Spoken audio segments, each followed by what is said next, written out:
You woke up this morning angry about the Ukraine. Why is Trump, the guy who never met a microphone he didn't love, suddenly playing hardball with an ally? Shouldn't he be doing what presidents do, shaking hands, making vague promises, and pretending to care? Instead, he's over there looking like a landlord refusing to fix the heat. What do you mean you want security guarantees? First you pay rent, then we talk. Sounds bad, right? Except it's not. Let me explain. Trump was protecting the Ukraine without getting the U.S. drug into World War III.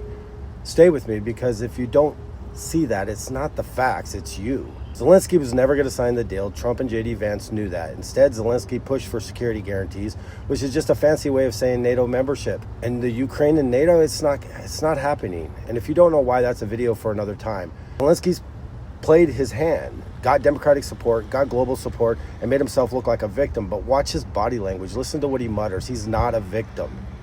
He's not. He's a guy who was told many times, first sign this deal, then peace, then we talk security guarantees. But instead, he walked in swinging for the fences. And, that's not even the point. The point is, you can't see things as they are if you're stuck in should haves and could haves and would haves. That's why you're missing the game that's actually being played. Trump is steps ahead of you. Ukraine and Russia despise each other. If Ukraine joins NATO and future skirmishes drag the U.S. into direct conflict with Russia, well, that's World War III. And when that happens, China picks a side. And guess who they back? You know what doesn't win wars? Idealism, resentment, wishful thinking. And you know the best way to win a gunfight? You just don't get into one.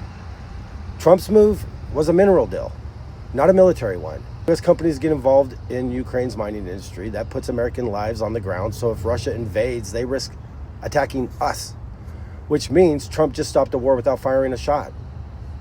But I'm not here to make you like Trump. I'm not saying Putin is a good guy. I'm not even here to force feed you the reality you don't want to see. I'm here to tell you your problem isn't politics. It's radical acceptance. Radical acceptance isn't about liking reality. It's about seeing it. And right now you're blind. I've studied Russian, lived there, worked against the Soviet Union, been to the Ukraine, Turkey, Bosnia, and all over that region. I have a degree in Russian studies, and I know this region, and I know its history. I also know a bad neighborhood when I see one.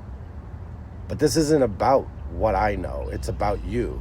You're letting emotions cloud your judgment. You're ranting about things you don't understand, and that makes you part of the problem. So get it right. Drop the resentment. Drop the should haves. See it for what it is. Because if you can't, you're not just lost. You're dangerous. And oh, by the way, those NATO leaders you think were cheering for Zelensky? Yeah, publicly, sure. But behind closed doors, they were telling him, dude, what are you doing?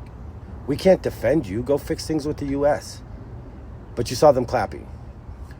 They weren't clapping for him. They were clapping for you.